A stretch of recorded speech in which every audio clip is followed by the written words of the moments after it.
കൂട്ടുകാരെ, എല്ലാവർക്കും നിജോസ് വേൾഡിൻ്റെ പുതിയൊരു വീഡിയോയിലേക്ക് സ്വാഗതം. എല്ലാവരും സുഖമായിട്ടിരിക്കുന്നെന്ന് വിശ്വസിക്കുന്നു. ഞങ്ങളിവിടെ സുഖമായിട്ടിരിക്കുകയാണ്. അപ്പോൾ എല്ലാവരും സന്തോഷത്തോടെയും ആരോഗ്യത്തോടെയും ഒക്കെ ഇരിക്കുക കേട്ടോ. ഇന്നത്തെ വീഡിയോയിൽ ഞാൻ സംസാരിക്കുന്നത് ഓവുലേഷൻ കഴിഞ്ഞിട്ടുള്ള ആ 2 ആഴ്ച നമ്മൾ എക്സ്പെക്ട് ചെയ്യുന്ന ആ ഒരു സമയത്ത് നിങ്ങൾ ചെയ്യേണ്ടതും ചെയ്യാൻ പാടില്ലാത്തതുമായിട്ടുള്ള കാര്യങ്ങളെ പറ്റിയിട്ടാണ്. അപ്പോൾ നമുക്ക് വീഡിയോ സ്റ്റാർട്ട് ചെയ്യാം. ഇവിടെ നമുക്ക് ആദ്യം തന്നെ ചെയ്യേണ്ടതായിട്ടുള്ള കാര്യങ്ങളെ പറ്റി നോക്കാമല്ലേ. ഏറ്റവും ആദ്യമായിട്ട് നിങ്ങൾ ചെയ്യേണ്ട കാര്യമാണ് ഫോർട്ടിലിറ്റി എക്സസൈസുകൾ. സാധാരണ പലർക്കും ഒരു ധാരണയുണ്ട് എക്സസൈസ് ചെയ്യുന്നത് നമ്മൾ ശരീരഭാരം കുറയ്ക്കാനല്ലേ എന്നതിനെ പറ്റിയിട്ട്. നേരെ മറിച്ച് നമ്മൾ എക്സസൈസ് ചെയ്യുന്നത്, അതായത് നമ്മൾ ഫോർട്ടിലിറ്റി എക്സസൈസുകൾ ചെയ്യുന്നത്, ഈ ഫോർട്ടിലിറ്റി എക്സസൈസുകൾ ഓരോന്നും തന്നെ ഇപ്പോൾ നിങ്ങൾ മനസ്സിലൊന്ന് ചിന്തിക്കുക. ബട്ടർഫ്ലൈ പോസ് എക്സസൈസ്, ഈ എക്സസൈസ് ചെയ്തിട്ട് നമുക്ക് എവിടെയാണ് വെയിറ്റ് ലോസ് ഉണ്ടാവുന്നത്? രണ്ടാമത്തേട്ട് leg up the wall position exercise, ഈ എക്സസൈസ് ചെയ്തിട്ട് നമുക്ക് എവിടെയാണ് വെയിറ്റ് ലോസ് ഉണ്ടാവുന്നത്? മൂന്നാമത്തേട്ട് ഫെമുറൽ മസാജ് ചെയ്ത് കഴിഞ്ഞാൽ നിങ്ങൾക്ക് വെയിറ്റ് ലോസ് ഉണ്ടാവുമോ? നാലാമതായിട്ട് ഫോർട്ടിലിറ്റി മസാജ്, ഇത് ചെയ്ത് കഴിഞ്ഞാൽ നിങ്ങൾക്ക് വെയിറ്റ് ലോസ് ഉണ്ടാവുമോ? അടുത്തതായിട്ട് റിഫ്ലെക്സോളജി, ഇത് ചെയ്ത് കഴിഞ്ഞാൽ നിങ്ങൾക്ക് വെയിറ്റ് ലോസ് ഉണ്ടാവുമോ? ഈ കാര്യങ്ങളൊക്കെ നിങ്ങൾ ചിന്തിക്കുക. ഈ ഓരോ മസാജുകളും നമ്മൾ ചെയ്യുന്നത് നമ്മുടെ രക്തയോട്ടം, യൂട്രസിലോട്ടുള്ള നമ്മുടെ റീപ്രൊഡക്റ്റീവ് സിസ്റ്റത്തിലോട്ടുള്ള രക്തയോട്ടം വർദ്ധിപ്പിക്കാൻ വേണ്ടിയിട്ടാണ്. നമ്മുടെ എംബ്രിയോ അവിടെ നറിഷ് ആവുന്ന സമയത്ത്, അല്ലെങ്കിൽ നമുക്ക് ഇംപ്ലാന്റേഷൻ നടക്കുന്ന ആ ഒരു സമയത്ത് ഈ ഓരോ ശരീരഭാഗത്തോട്ടും രക്തയോട്ടം വളരെയധികം വേഗത്തിൽ പോയി കഴിഞ്ഞ് കഴിഞ്ഞാൽ ഇതുമൂലം നിങ്ങൾ എളുപ്പത്തിൽ പ്രഗ്നൻ്റ് ആകാനായിട്ടുള്ള സാധ്യത അത് വർദ്ധിപ്പിക്കും. അതുകൊണ്ട് തന്നെ ഈ സമയങ്ങളിൽ നിങ്ങൾ ഫോർട്ടിലിറ്റി ബൂസ്റ്റിംഗ് ആയിട്ടുള്ള എക്സസൈസുകൾ 10 മിനിറ്റോ അല്ലെങ്കിൽ 15 മിനിറ്റോ നിങ്ങൾ ചെയ്യാനായിട്ട് ശ്രദ്ധിക്കുക. ഫോർട്ടിലിറ്റി ബൂസ്റ്റിംഗ് ആയിട്ടുള്ള ഞാൻ ഈ പറഞ്ഞ എക്സസൈസ്, അതുപോലെ തന്നെ മൈൽഡ് ആയിട്ടുള്ള വാക്കിംഗ്, 8 വാക്കിംഗ്, ഇങ്ങനെയുള്ള എക്സസൈസുകളല്ലാതെ ഹാർഡായിട്ടുള്ള എക്സസൈസുകൾ നിങ്ങൾ ചെയ്യാതിരിക്കുക. ഈ എക്സസൈസുകൾ ചെയ്യുന്നത് നേരെ മറിച്ച് നിങ്ങൾക്ക് ദോഷഫലങ്ങളും ഉണ്ടാക്കി തരും.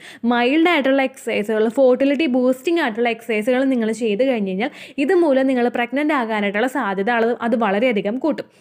മാക്സിമം ഒരു 10 മിനിറ്റോ അല്ലെങ്കിൽ ഒരു 15 മിനിറ്റോ മാത്രം നിങ്ങൾ എക്സസൈസ് ചെയ്താൽ മതിയാകും. അതിൽ കൂടുതൽ നിങ്ങൾ എക്സസൈസ് ചെയ്യേണ്ട. നിങ്ങളുടെ ശരീരം തളരുന്ന രീതിക്ക് നിങ്ങൾ ഒരിക്കലും എക്സസൈസ് ചെയ്യാനായിട്ട് പാടില്ല.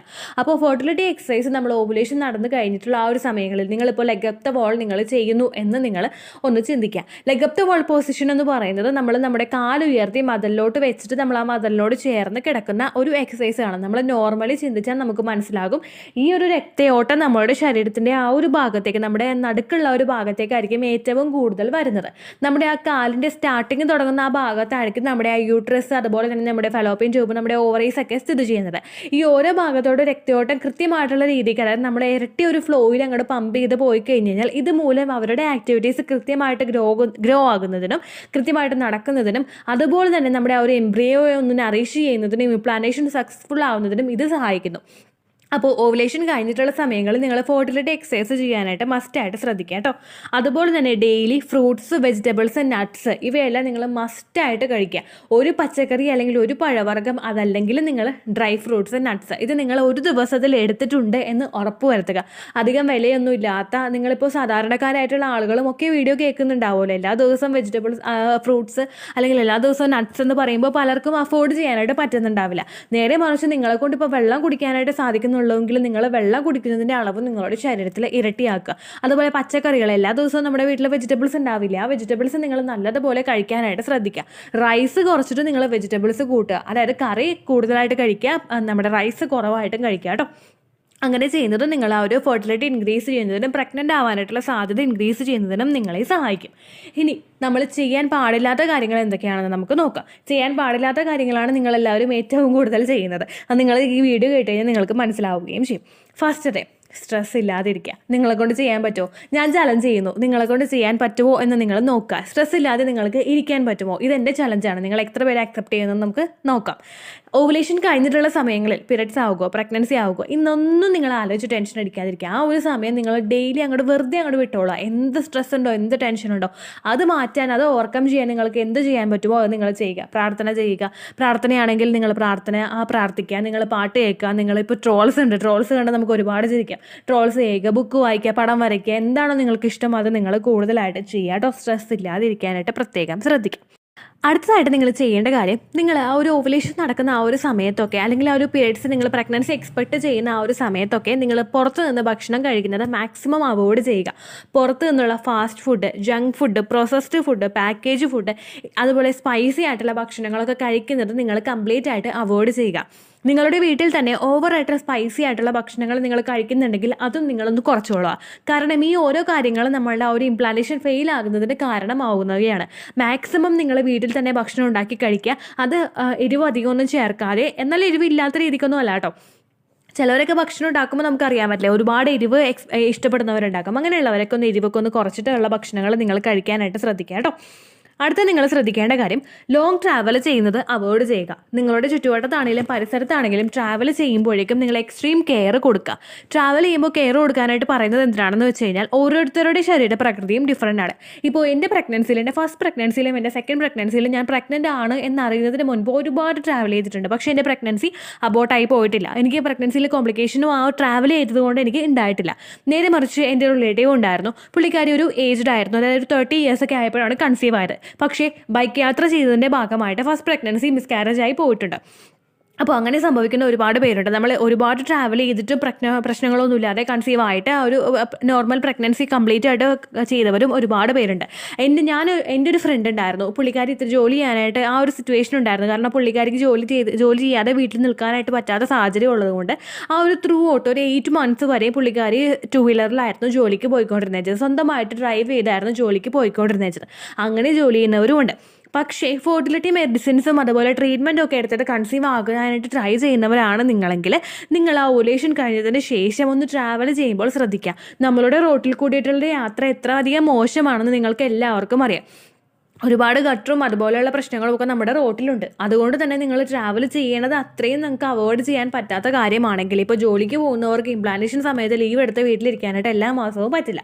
അങ്ങനെയുള്ളവരൊക്കെ ട്രാവൽ ചെയ്യുമ്പോൾ, ഇപ്പോൾ ബസ്സിൽ നിങ്ങൾ ട്രാവൽ ചെയ്യുമ്പോഴേക്കും ഏറ്റവും പുറകിലത്തെ സീറ്റിലും ഏറ്റവും ഫ്രണ്ടിലത്തെ സീറ്റിലും നിങ്ങൾ നിൽക്കാതെ നടുവിലത്തെ സീറ്റിൽ നിങ്ങൾ ഇരിക്കുക. അവിടെ നമുക്ക് കൊടുക്കം കുറച്ച് കുറവായിരിക്കും. അതുപോലെ ഓട്ടോയിൽ ട്രാവൽ ചെയ്യുന്നത് നിങ്ങളൊന്ന് അവോയ്ഡ് ചെയ്യുക.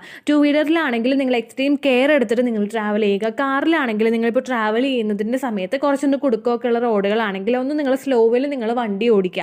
ഇതെല്ലാം നിങ്ങളുടെ ആ ഒരു പ്രഗ്നൻസി സപ്പോർട്ട് ചെയ്യുന്നതിന് സഹായിക്കും കേട്ടോ. ഒരുപാട് നാളായിട്ട് ട്രീറ്റ്മെൻറ്റ് എടുക്കുന്നവർ ഇതൊന്ന് ഫോളോ ചെയ്യുന്നത് നല്ലതായിരിക്കും. അതുപോലെ തന്നെ നമ്മുടെ യൂട്രസിന് കൂടുതലായിട്ട് പ്രഷർ കൊടുക്കുന്ന രീതിക്കുള്ള, നമ്മുടെ വയറിന് ഒരുപാട് പ്രഷർ കൊടുക്കുന്ന രീതിക്കുള്ള ജോലികൾ നിങ്ങൾ അവോയ്ഡ് ചെയ്യുക. ഫോർ എക്സാമ്പിൾ, നമ്മളിപ്പോൾ മുറ്റം നല്ലതുപോലെ കുമ്പിട്ടിരുന്ന് അടിക്കുന്നു, കുമ്പിട്ട് നിവർന്ന് നമ്മൾ അടിക്കുമ്പോഴേക്കും അത് നമ്മുടെ വയറിനൊരു പ്രഷർ കൊടുക്കും. അതുപോലെ തന്നെ മുറ്റം അടിക്കേണ്ട എന്നാരും പറയുന്നില്ല. നമ്മൾ സ്ലോവിൽ ആ ഒരു രീതിക്ക് നമ്മൾ ആ ഒരു പ്രഗ്നൻ്റ് ആണെങ്കിലോ എന്നുള്ള രീതിക്ക് നമ്മൾ മുറ്റം അടിക്കുക. സ്ലോവിൽ അടിച്ച് നിങ്ങൾ പോവുക, പ്രശ്നമൊന്നുമില്ല. അതുപോലെ തന്നെ നമ്മൾ തുണി ഇപ്പോൾ വിരിക്കാൻ വേണ്ടി നമ്മൾ മേളിലോട്ട് പോകുന്നു, ഒരുപാട് വെയിറ്റ് എടുത്ത് പൊക്കി നമ്മൾ കയറുമ്പോഴേക്കും നമ്മൾ പ്രഷർ നമ്മുടെ അടിവയറിൻ്റെ ഭാഗത്ത് കൂടുതലായിട്ട് കൊടുക്കും. നമ്മൾ പ്രഷർ കൊടുത്ത് കയറുമ്പോൾ അതും നമുക്കൊരു ബുദ്ധിമുട്ടുണ്ടാക്കും. അങ്ങനെയുള്ള കാര്യങ്ങൾ നിങ്ങൾ കുറയ്ക്കുക. അപ്പോൾ എന്ത് ചെയ്യണം? തുണി മേളിൽ ഉണക്കണവർക്ക് അത് ഉണക്കാണ്ടിരിക്കാൻ പറ്റില്ല. അപ്പോൾ കുറച്ച് വെയിറ്റ് എടുത്തിട്ട് നിങ്ങൾ മേളിലോട്ട് പോവുക. അതുപോലെ തന്നെ ഫസ്റ്റ് ഫ്ലോറിൽ താമസിക്കുന്നവരുണ്ടാകും, മുകളിലോട്ട് ഇടക്കിടക്ക് കയറി ഇറങ്ങേണ്ടവരുണ്ടാകും. അങ്ങനെയുള്ളവരൊക്കെ കയറി ഇറങ്ങുമ്പോഴേക്കും പയ്യൊന്ന് വയറിനൊന്ന് താങ്ങി പിടിച്ചിട്ട് പയ്യെ നിങ്ങൾ കയറി ഇറങ്ങുക. അതെല്ലാം നിങ്ങളെ പ്രഗ്നൻസി സപ്പോർട്ട് ചെയ്യുന്നതിന് ഒരുപാട് സഹായിക്കും. ഒരുപാട് കയറി ഇറങ്ങി എന്ന് വിചാരിച്ചിട്ട് പ്രഗ്നൻ്റ് ആകാത്തവരൊന്നും ഇല്ല കേട്ടോ, പ്രഗ്നൻ്റ് ആകുന്നവരുണ്ട്. പക്ഷേ ഫെർട്ടിലിറ്റി ട്രീറ്റ്മെൻറ്റ് എടുക്കുന്നവർ ഈ കാര്യം കൂടി ശ്രദ്ധിച്ചു കഴിഞ്ഞാൽ അത് നിങ്ങളുടെ സാധ്യത കുറച്ചും കൂടി ഒന്ന് ഇരട്ടിയാക്കും. അടുത്തതായിട്ട് നിങ്ങൾ ശ്രദ്ധിക്കേണ്ട കാര്യം, ഓവുലേഷൻ കഴിഞ്ഞിട്ടുള്ള സമയങ്ങളിൽ ഫിസിക്കൽ കോണ്ടാക്ട് ചെയ്യാതിരിക്കാൻ പ്രത്യേകം ശ്രദ്ധിക്കുക. ഫിസിക്കൽ കോണ്ടാക്ട് ചെയ്യരുത് എന്ന് പറയുന്നതിൻ്റെ പ്രധാനപ്പെട്ട കാരണം എന്താണെന്ന് വെച്ച് കഴിഞ്ഞാൽ, കോണ്ടാക്ട് ചെയ്യുന്ന സമയത്ത് നമ്മുടെ യൂട്രസിലൊന്ന് കോൺട്രാക്ഷൻസ് ഉണ്ടാകും. അതുകൊണ്ടാണ് നമ്മൾ ഫിസിക്കൽ കോണ്ടാക്ട് ഓവുലേഷൻ സമയത്ത് ചെയ്യുമ്പോഴേക്കും ഒരു ഓർഗാസം ഒക്കെ നമുക്കുണ്ടെങ്കിൽ അവിടെ യൂട്രസിന് കോൺട്രാക്ഷൻസ് ഉണ്ടാവുകയും പെട്ടെന്നൊന്നും കൂടെ ഓപ്പൺ ആവുകയും ചെയ്യുന്നതിൻ്റെ ഭാഗമായിട്ട്, സർവിക്സ് ഒക്കെ ഒന്ന് ഓപ്പൺ ആവുന്നതിൻ്റെ ഭാഗമായിട്ട് നമുക്ക് പെട്ടെന്ന് സ്പേമിനെ അകത്തേക്ക് എത്തുന്നതിന് അത് സഹായിക്കുന്നത്. അതുപോലെ തന്നെ ലാസ്റ്റത്തെ ട്രൈമസ്റ്ററിൽ നമ്മൾ ഡെലിവറി എക്സ്പെക്ട് ചെയ്തിരിക്കുന്നവർ, നോർമൽ ഡെലിവറി ഒക്കെ പ്രതീക്ഷിക്കുന്നവർ ഫിസിക്കൽ കോണ്ടാക്ട് ചെയ്ത് കഴിഞ്ഞാൽ അത് നമ്മുടെ പ്രഗ്നൻസി എളുപ്പമാകുന്നതിന് സഹായിക്കുമെന്നും പഠനങ്ങൾ സൂചിപ്പിക്കുന്നുണ്ട്. ആ 2 കാര്യങ്ങളും നമുക്ക് അവിടെ ബെനിഫിഷ്യൽ ആവുന്നത് പോലെ തന്നെ ഏർലി സ്റ്റേജിൽ നിങ്ങൾ ഫിസിക്കൽ കോണ്ടാക്ട് ചെയ്ത് കഴിഞ്ഞാൽ അത് നിങ്ങളിൽ മിസ്കാരേജ് ഉണ്ടാക്കുന്നതിനും കാരണമാകും. അതുകൊണ്ട് തന്നെ ആ ഒരു സമയത്ത് നിങ്ങൾ പ്രഗ്നൻസി എക്സ്പെക്ട് ചെയ്തിരിക്കുന്ന സമയത്തും ആദ്യത്തെ 3 മാസങ്ങളിലും ഫിസിക്കൽ കോണ്ടാക്ട് നിങ്ങൾ ചെയ്യരുത്. ചെയ്തിട്ടുണ്ടെങ്കിൽ ഓക്കെ, നിങ്ങൾ ചെയ്തിട്ടുണ്ടാവും, നിങ്ങൾ അതോർത്ത് നിങ്ങൾ വിഷമിക്കേണ്ട, സ്ട്രെസ്ഡ് ആവണ്ട. ഇനിയിപ്പോൾ അത് ചെയ്തതുകൊണ്ട് നിങ്ങൾ പ്രഗ്നൻ്റ് ആവില്ലേ എന്ന് ആലോചിച്ചിട്ട് നിങ്ങൾ വിഷമിക്കേണ്ട. നിങ്ങൾ നേരെ മറിച്ച് ഇനി അപ്പോൾ അത് ചെയ്യാനായിട്ടുള്ളൊരു താല്പര്യം നിങ്ങൾക്ക് ഉണ്ടാവുകയാണെങ്കിൽ ഈ ഒരു കാര്യം നിങ്ങളുടെ പാർട്ട്ണറിനെ പറഞ്ഞ് കൺവിൻസ് ചെയ്യിക്കുക. എല്ലാവർക്കും ഈ ഒരു പ്രശ്നം ഉണ്ടാകുമെന്നല്ല, നേരെ മറിച്ച് ആ ഒരു പ്രശ്നം ഫേസ് ചെയ്യുന്ന ഒരുപാട് പേരുണ്ട്. എൻ്റെ ഫസ്റ്റ് പ്രഗ്നൻസിയിൽ ഞാൻ ഡോക്ടറെ കാണാൻ പോയപ്പോഴേക്കും നമ്മളോട് അവർ പറഞ്ഞു തരുള്ളൂ എന്തൊക്കെ കാര്യങ്ങൾ ചെയ്യണം, എന്തെല്ലാം ചെയ്യേണ്ടതെന്ന്. അതിൽ അവർ പറഞ്ഞിട്ടുള്ള കാര്യമാണ് ഫസ്റ്റത്തെ 3 മാസം ഫിസിക്കൽ കോൺടാക്ട് ചെയ്യരുത്. ഇത് ചെയ്ത് കഴിഞ്ഞ് കഴിഞ്ഞാൽ ഒരുപാട് പേർക്ക്, കാരണം എന്താണെന്ന് വെച്ച് കഴിഞ്ഞാൽ എൻ്റെ ഓ നെഗറ്റീവും ഹസ്ബൻഡ് ബി പോസിറ്റീവും ആയിരുന്നു. അപ്പോൾ പോസിറ്റീവ് നെഗറ്റീവ് ആയതുകൊണ്ട് ചിലപ്പോൾ മിസ്കാരേജ് ഉണ്ടാകാൻ സാധ്യതയുണ്ട് എന്ന് ഞാൻ ഫസ്റ്റ് കൺസൾട്ട് ചെയ്ത ഡോക്ടർ എന്നോട് പറഞ്ഞിട്ടുണ്ടായിരുന്നു. അതുകൊണ്ട് എന്നോട് രണ്ടാമത് കൺസൾട്ട് ചെയ്ത ഡോക്ടർ പറഞ്ഞത് ആ ഒരു സാധ്യത നമുക്ക് കുറയ്ക്കാനായിട്ട് ഇപ്പോൾ മാക്സിമം നിങ്ങൾ ഫിസിക്കൽ കോൺടാക്ട് ചെയ്യുന്നതൊക്കെ ഒന്ന് അവോയ്ഡ് ചെയ്യുക. അതുപോലെ സ്റ്റെപ്പ് കയറി ഇറങ്ങുമ്പോൾ ഒന്ന് ശ്രദ്ധിക്കുക. ഈ ഒരു കാര്യമൊക്കെ എന്നോട് ഡോക്ടർ പറഞ്ഞിട്ടുണ്ടായിരുന്നു കേട്ടോ. അപ്പോൾ ഇത്തരം കാര്യങ്ങൾ നിങ്ങൾ ശ്രദ്ധിച്ചു കഴിഞ്ഞ് കഴിഞ്ഞാൽ നിങ്ങൾക്ക് എളുപ്പത്തിൽ പ്രഗ്നൻ്റ് ആകാനായിട്ട് സാധിക്കും. ഈ ഡൂസും ഡോൺസും നിങ്ങൾ ഫോളോ ചെയ്യുക, എളുപ്പത്തിൽ നിങ്ങൾക്ക് പ്രഗ്നൻ്റ് ആകാം കേട്ടോ. അപ്പോൾ ഇത്രയേ ഉള്ളൂ വീഡിയോ. എന്തെങ്കിലും സംശയം ഉണ്ടെങ്കിൽ നിങ്ങൾ കമൻസിൽ ചോദിക്കുക. പണ്ടത്തെ വീഡിയോയ്ക്ക് കമൻസ് ഇടുന്നവർക്ക് റിപ്ലൈ കിട്ടുന്നില്ലെങ്കിലോ, നമ്മൾ തമ്മിൽ ഓൾറെഡി ഒരു കോൺവെർസേഷൻ ഉണ്ടായിട്ടും അതിൻ്റെ കണ്ടിന്യൂഷൻ ആയിട്ട് നിങ്ങൾക്ക് റിപ്ലൈ കിട്ടിയിട്ടില്ലെങ്കിലോ, ലേറ്റസ്റ്റ് ആയിട്ട് ഞാൻ ഏത് വീഡിയോ ആണ് അപ്ലോഡ് ചെയ്യുന്നത് അതിന് താഴെ കമൻറ്റ് ഒന്ന് കോപ്പി പേസ്റ്റ് ചെയ്യാനായിട്ട് ശ്രദ്ധിക്കുക കേട്ടോ. അതുപോലെ ഓവുലേഷൻ ഡേറ്റ് കാൽക്കുലേറ്റ് ചെയ്ത് തരാനായിട്ട് റിക്വസ്റ്റ് ചെയ്യുന്നവർ എത്രയാണോ നിങ്ങളുടെ കൃത്യം സൈക്കിൾ ലെങ്ത് അത് മെൻഷൻ ചെയ്യാനായിട്ട് ശ്രദ്ധിക്കുക. സൈക്കിൾ ലെങ്ത് എന്നതുകൊണ്ട് ഉദ്ദേശിച്ചത് ഓരോ മാസവും എത്ര ദിവസം കൂടുമ്പോഴാണോ ബ്ലീഡിങ് വരുന്നത് അതിനെയാണ് കേട്ടോ ഉദ്ദേശിച്ചത്. അതായത് ജനുവരിയിൽ നിങ്ങൾക്ക് ഒരു 1-ാം തീയതിയാണ് ബ്ലീഡിങ് വന്നതെങ്കിൽ, ഫെബ്രുവരിയിൽ നിങ്ങൾക്ക് 2-ാം തീയതിയാണ് ബ്ലീഡിങ് വരുന്നതെങ്കിൽ, ജനുവരി 1-നെ ഡേ 1 ആയിട്ടെടുത്ത് ഫെബ്രുവരി 2 വരെ എത്ര ദിവസമുണ്ടോ അത് എണ്ണി പറയുന്നതാണ് സൈക്കിൾ ലെങ്ത് എന്നതുകൊണ്ട് ഉദ്ദേശിച്ചത് കേട്ടോ. ബ്ലീഡിങ് നടന്ന ദിവസം നിങ്ങൾ എടുത്താൽ മതിയാകും. സ്പോട്ടിങ് നടന്ന ദിവസം, അതായത് ചെറുതായിട്ടുള്ള ബ്രൗൺ ഡിസ്ചാർജോ ബ്രൗൺ കളറുള്ള സ്പോട്ടിങ്ങോ വന്ന ദിവസം നിങ്ങൾ എടുക്കേണ്ട ആവശ്യം ഇല്ല കേട്ടോ. അപ്പോൾ ഇതുപോലെ തന്നെ നിങ്ങൾ ശ്രദ്ധിക്കുക. സൈക്കിൾ ലെങ്ത് ചോദിക്കുന്ന സമയത്ത് എന്നാണോ ഡേറ്റ് അത് നിങ്ങൾ മെൻഷൻ ചെയ്യാതിരിക്കുക. അതായത് ചില ആളുകൾ ജനുവരി 16, ഫെബ്രുവരി 14 അങ്ങനെ പറയും. അങ്ങനെ പറഞ്ഞുകൊണ്ട് കാര്യമില്ല കേട്ടോ. അപ്പോൾ ഇത്രയേ ഉള്ളൂ വീഡിയോ. അടുത്തൊരു യൂസ്ഫുൾ വീഡിയോ ആയിട്ട് നമുക്ക് വീണ്ടും കാണാം. ബൈ.